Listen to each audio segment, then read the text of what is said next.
Hari ini saya bertemu dengan seorang otai yang mempunyai pelbagai kemahiran dan bakat dalam bidang radio. Temui Suharti Ali, seorang personaliti dan penerbit radio veteran yang mempunyai pengalaman selama lebih 40 tahun dalam bidang radio. Beliau sudah pun bersara.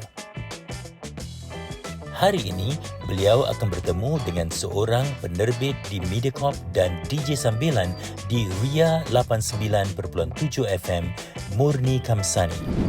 Okey Kak, saya dah kenal Kak Suharti dah lama. Dulu saya ingat lagi saya masih remaja di SBC Kak.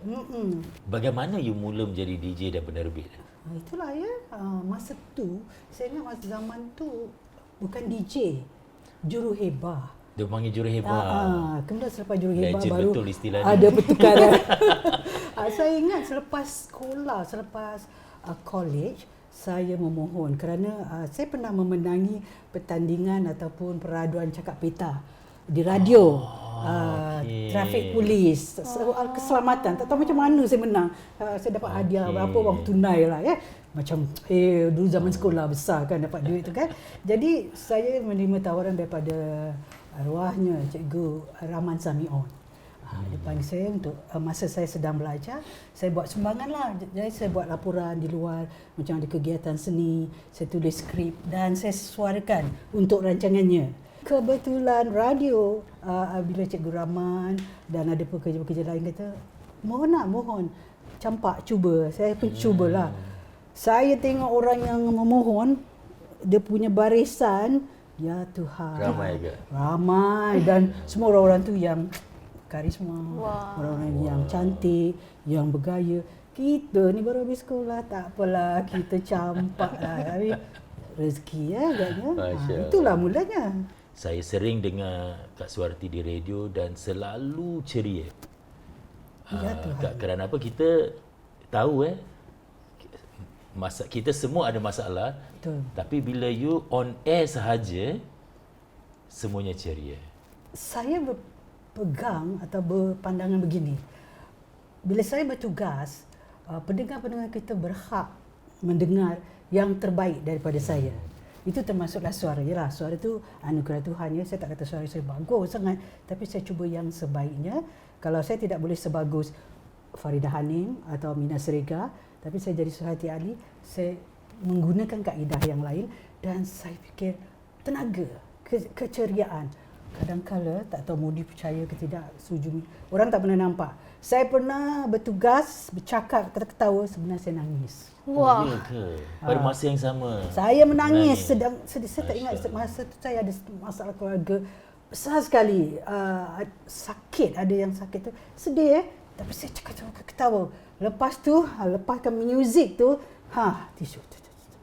Murni, bila you buat your duty kan, apa yang selalu menyeramkan diri anda tentang kerja ini dan mungkin kita dapat nasihat daripada otai kita.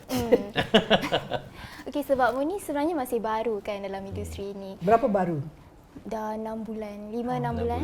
Okey. Ya, jadi yang paling menakutkan adalah cara bagaimana untuk sampaikan secara natural.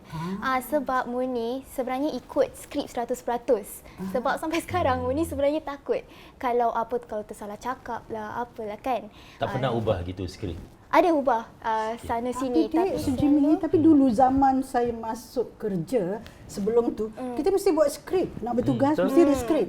Kalau tak ada skrip, tak boleh bertugas. Ya, betul. Dan kita tidak boleh melanggar atau tidak ada disiplin, mesti ikut skrip.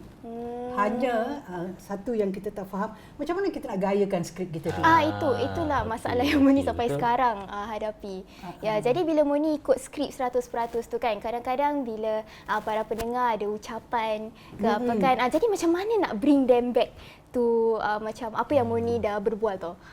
Jadi itulah yang cabaran yang Murni sampai sekarang masih hadapi. Saya ingat ini yang kadang-kadang kita dengar, saya pun dengar lah DJ yang pendengar hantar WhatsApp tu, itu juga bulat-bulat tu yang mereka baca. Sebenarnya jangan gitu dik. Betul juga kita buat skrip, ambil tu dan kita skripkan. Hanya bila Murni skrip, Murni harus skrip sebagaimana Murni bercakap di udara. Jangan skrip macam nak buat esei. Jadi itu yang Murni, itu cabaran Murni lah. Suara Jadi ni kita dia just- akan bertukar dan dia akan menjadi lebih matang tu. Ya, betul. Saya pun ingat dulu orang pun pernah komen juga waktu kita mula-mula. Saya mula 16 tahun Kak. Waktu, Betul. Saya ingat. Saya masih remaja lagi. Umur 16 tahun mana ada suara macam sekarang kan. Lain macam. Jadi adalah mesti orang komen dan kita sabar je lah. Dan suara tu akan menjadi matang, lenggok dia pun lain nanti bila kita dah dewasa dan sebagainya. Apa agaknya Kak nak kasih cabaran kepada DJ yang baru 6 bulan Ya ke? di dalam kerjanya?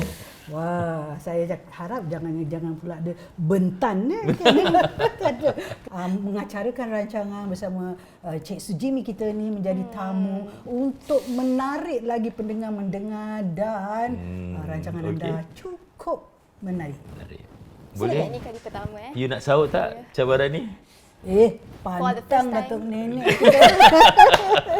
Okay, untuk kali pertama. Okey. 2, 3 kucing berlari. Selamat pagi. Murni Kamsani Minhad di sini di Kopi dan Tea dan kami Kenapa? Tahu kenapa? Bila kata 2, 3 kucing berlari, selamat pagi. Nada kita tinggi-tinggi. makin Tak boleh yang tinggi. kita macam main Okey. layang kan, Ya, tinggi betul, kita betul. tarik gini. Jadi selamat pagi. Selamat Kita hari pagi. ini kan tenang. Kita hari ini ya kan bersama tamu kita dan macam kita main layang, kita melukis dan kita seperti ombak pokok pantai, dia datang balik, kita cakap gitu. Senyum. Dan di konti kita tak perlu menjerit. Kita kerana mikrofon itu akan menolong dan mesra dengan kita. Apa yang kita lakukan, kita keluarkan suara kita. Bila kita dah duduk dengan betul, kita dah tegak begini, kita dah katakan diri kita, aku adalah aku, DJ, cakap selamat pagi. Tak perlu selamat pagi. Itu yang menyebabkan ada kalanya macam perbezaan.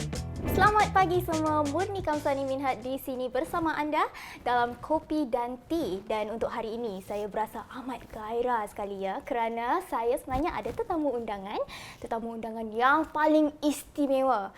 Ya, dan untuk pengetahuan anda semua ya, dia adalah seorang penerbit dan juga pengarah yang terkenal. Dan dia juga telah menghasilkan Cukup. Lain kan? Lain. Bagus. Macam mana perasaannya? Masya-Allah. macam Kan? lagi confident. Kita Saya pun relax. Saya sebagai tetamu pun senang kan? saya menjadi relax atas penyampaian Murni Dengan kali ini. suaranya kita dengar Betul. tinggi, Lain. tenang, Beza. ada rehat dan awak tenang. Menjadi DJ ni, ingat sekarang, kita mesti ingat DJ tu bukan main hembur saja kalau anak muda kata. Ahlinya, dia ada kepakarannya, ada seninya dia. Antaranya bahasa tu seninya. Jadi rukun DJ ni ada 5. Satunya kita mesti ada suara. Kalau orang tu tak ada suara, bisu takkan nak jadi DJ ya. Dan bila ada suara macam mana pun, tak semestinya kata suaranya mesti macam sekian-sekian kan, tak, lain-lain. Kalau tidak kita bosan hidup ni dengar suara yang sama. Ada orang suaranya garang, wah, tapi jangan mana-mana menarik kita dengar. Yang ada orang hai, tinggi. Perempuan lelaki kan lain caranya suara. Kemudian kita mesti ada kejelasan, iaitu jelas. Kalau kita cakap biar jelas dik. Kelancaran yang ketiga. Bila kita cakap jadi DJ ni kita mesti lancar. Bukan cakap hari ini hari Rabu kita nanti saya ingat bukan. Awak tak buat persiapan awak sebagai seorang DJ. Yang keempat tu ilmu. Ilmu tu penting. Apa ilmu? Awak boleh terapkan dalam bahasa awak. Dan yang akhir tu awak mesti kreatif. Ya, jadi terima kasih Mak kerana telah mengajar Murni. Tak bosan ya? Memang banyak sekali Murni Betul. belajar hari ini. Betul. Tak marah. Tak marah. Jujur tu. Jujur dalam hati, ikhlas, seikhlas-ikhlasnya. Baik, terima kasih Kak Suharti dan juga Murni kerana sudi bersama dalam rancangan Otayun. Jadi bagi mereka yang sedang tonton, bantu kita like and share, berikan video ni kepada mungkin orang-orang muda yang nak masuk ke bidang penyiaran. Kita ada Otai yang dah berikan macam-macam ilmu dan insya-Allah kita akan jumpa lagi.